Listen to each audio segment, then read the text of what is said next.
அட்வான்ஸ்னா ஒரு கார்க்கை விட ஸ்பீடாக ஆடக்கூடியவங்க, கொஞ்சம் ஸ்பீடாக ஆடக்கூடிய கார்க்கை வர்றதுக்கு முன்னாடியே ஸ்பீடாக யோசிச்சு அந்த கார்க்கை என்னென்ன பண்ணி இவங்க கண்ட்ரோல் பண்ணுறவங்க தான் லீஜெண்ட். என்ன நினைக்கிறீங்களோ அதுக்கு எல்லா பதிலுமே இங்கேயே இருக்கும், எல்லா கேள்விகளும் உங்ககிட்டே இருக்கும், உங்கள் கேள்விகளும் உங்ககிட்டே இருக்கும், பதிலும் உங்ககிட்ட இருக்கும். ஸோ அந்த ஃபார்முலா. வணக்கம், விரும்பி விளையாட்டு சேனலுக்கு உங்களை அன்புடன் வரவேற்கிறேன். கற்றது கைமண் அளவு, கல்லாதது உலகளவு.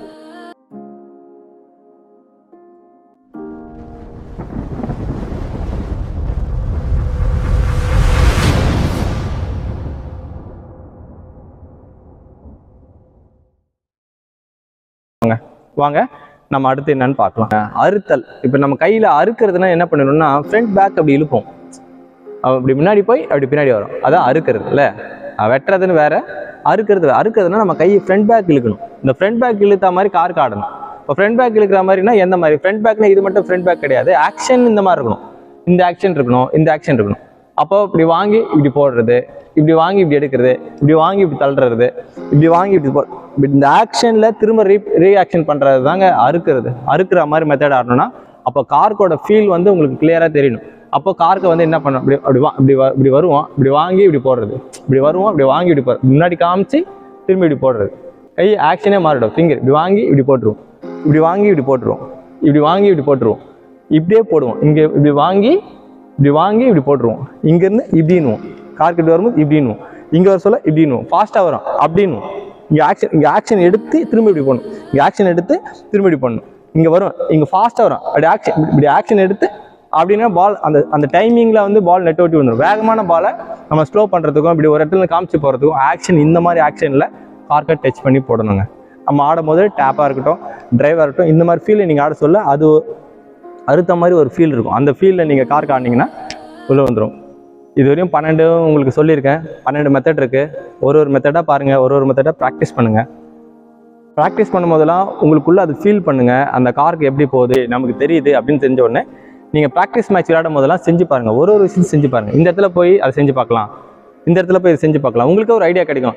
இப்படியா எந்த சைடில் போனால் அதை ஆட முடியும், எப்போ அடிக்க முடியும், அடிக்கிறதுனா என்ன, அடிக்கிறது நம்ம தப்பாக அடிக்கும் போதெல்லாம் தப்பாக அடிக்கிறதுனா என்னன்றது தெரிஞ்சால் ஸ்மாஷ் எப்படி அடிக்கலாம் அப்படின்னு உங்களுக்கு தெரியும். மீன்ஸ் ஸ்மாஷ் அடிக்க தெரியாதவங்க ஸ்மாஷ் பார்ட்டை போயிட்டு அடிக்கிறதுனா என்னன்றதை புரிஞ்சுதுன்னா, அடிக்கிறதுனா இவ்வளோ ஸ்பீட் நம்மளால் அடிக்க முடியும், அதை எப்படி டெவலப் பண்ண முடியும் அப்படின்னு உங்களுக்கு தெரியும்.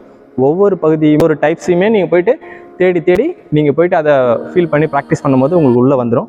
ஸோ இந்த வீடியோ நீங்கள் கம்ப்ளீட் பண்ணி முடிக்கும் போது நான் அடுத்த வீடியோ வந்து உங்களுக்கு ஒவ்வொரு விஷயத்தையும் நான் ப்ராக்டிக்கலாக பண்ணி காமிக்கும் போது கார்க்கு எந்த மாதிரிலாம் ரிஃப்ளெக்ட் ஆகுது, எப்படி ஆடணும் அப்படின்னு சொல்லிட்டு அடுத்த வீடியோவில் பார்ப்போம்.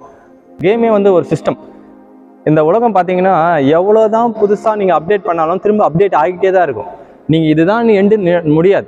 இன்றைக்கி ஒருத்தர் முடிச்சு நம்பர் 1 இருந்தாங்கன்னா நாளைக்கு அவங்கள ஜெயிச்சுட்டு இன்னொருத்தவங்க வந்து நம்பர் 1 நிற்பாங்க. ஏன்னு கேட்டிங்கன்னா இங்கே ஒன்று உலகம் அப்டேட் ஆகிற மாதிரி கேமும் அப்டேட் ஆகிட்டே தான் இருக்கும். நீங்கள் வேறு டெக்னிக்ஸ் வேறு புதுசு ஆனால் மாறாத ஒரு விஷயம் இருக்கும். எழுத்துக்கள் அப்படின்றது ஒன்று மாறாது. உயிர் எழுத்துக்கள், மெய் எழுத்துக்கள் மாறாது. இதெல்லாம் வந்து எப்பவுமே மாறாத ஒரு விஷயம்.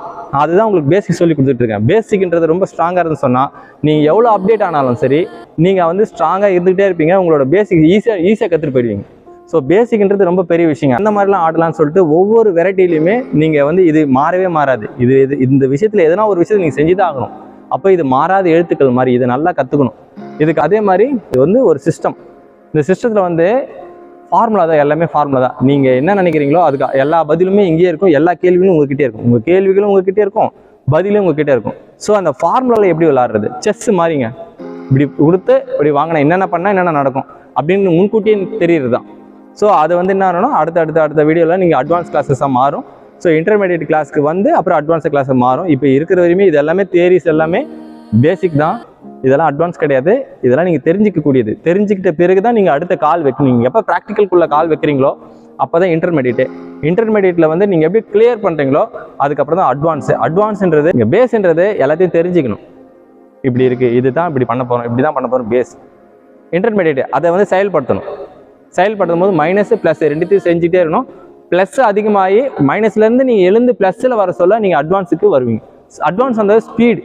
ஒரு கார்க்கோட நீங்கள் கார்க்கு கிட்ட நீங்கள் முதல்ல டச் பண்ணுறது வந்து பேசிக்கு, கார்க்கோட சேர்ந்து ஆடுறது இன்டர்மீடியட்டு, கார்க்கை விட கொஞ்சம் ஸ்பீடாக ஆடுறது அட்வான்ஸு, கார்க்கை வர்றதுக்கு முன்னாடியே யோசித்து அதை ஸ்பீடாக ரெடி ஆகுறது லிஜெண்ட்ஸு. ஸோ இதுதாங்க பேசிக்னா என்ன, இன்டர்மீடியட்னா என்ன, அட்வான்ஸ்னா என்ன, ஸோ லிஜெண்ட்ஸ்னா என்ன, யார் தர ரோல் மாடலாக நம்ம எடுத்துக்கிறவங்க எல்லாமே நம்ம வந்து லிஜெண்ட்ஸ் சொல்கிறோம். ஸோ அந்த பொசிஷன்னா யாரும் செய்யாததை அவங்க செஞ்சு நம்ம கிட்ட காட்டுவாங்க. அதை நம்ம திரும்ப செய்கிறது வேறு விஷயம். ஏன்னா யார் முதல்ல செய்கிறாங்க அதான் முக்கியம். ஸோ அந்த மாதிரினா அவங்க அதுக்குள்ளேயே மூழ்கி இருக்கிறாங்கன்னு அர்த்தம். அதுக்குள்ளேயே மூழ்கி இருந்தால் தான் அவங்களால தோண முடியும். உதாரணத்துக்கு டைமில் சொல்லப்போனால் விக்டர் எக்ஸலன்ட் இருக்காரு. ஸோ அவரு பாருங்க ஒரு புதுப்பான விஷயங்கள், பாலை விட்டுட்டு ஆடுறது, திரும்பி ஆடுறது, எந்த மாதிரி ரிஸ்காக போன பாலை திரும்ப நம்ம ஆடலாம் அப்படிங்கலாம் எப்படி இல்லை. அதே மாதிரி பார்த்தீங்கன்னா ஆன்டி கெட்டிங் பார்த்தீங்கன்னா ஒருத்தர் ஏமாற்றி எப்படி போடணும், அப்போ அவங்களுக்கு அதுக்குள்ளேயே இருக்காங்க. நார்மலாக ஆடுறதை தாண்டி இன்னொரு விஷயத்த அவங்க செய்கிறாங்க. அப்போ அந்த விஷயம் செய்யும் போது நம்ம அதுக்கிட்ட இருந்து கற்றுக்கிற மாதிரி இருக்குது. ஸோ இது கற்றுக்கிற மாதிரி நம்ம தயாராகணும்னு சொன்னால் அதுக்குள்ளேயே நம்ம இது ஆகணும். அட்வான்ஸ்னால் ஒரு கார்க்கை விட ஸ்பீடாக ஆடக்கூடியவங்க கொஞ்சம் ஸ்பீடாக ஆடக்கூடிய, கார்க்கை வர்றதுக்கு முன்னாடியே ஸ்பீடாக யோசிச்சு அந்த கார்க்கை என்னென்ன பண்ணி இவங்க கண்ட்ரோல் பண்ணுறவங்க தான் லீஜெண்ட்ஸ்.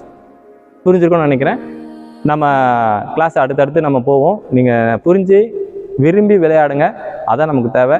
நம்ம சேனலை லைக் பண்ணுங்கள், ஷேர் பண்ணுங்கள், சப்ஸ்கிரைப் பண்ணுங்கள். தொடர்ந்து நம்மளோட ஃபாலோவில் இருங்க. நன்றி, வணக்கம். மீண்டும் அடுத்த வீடியோவில் பார்க்கலாம்.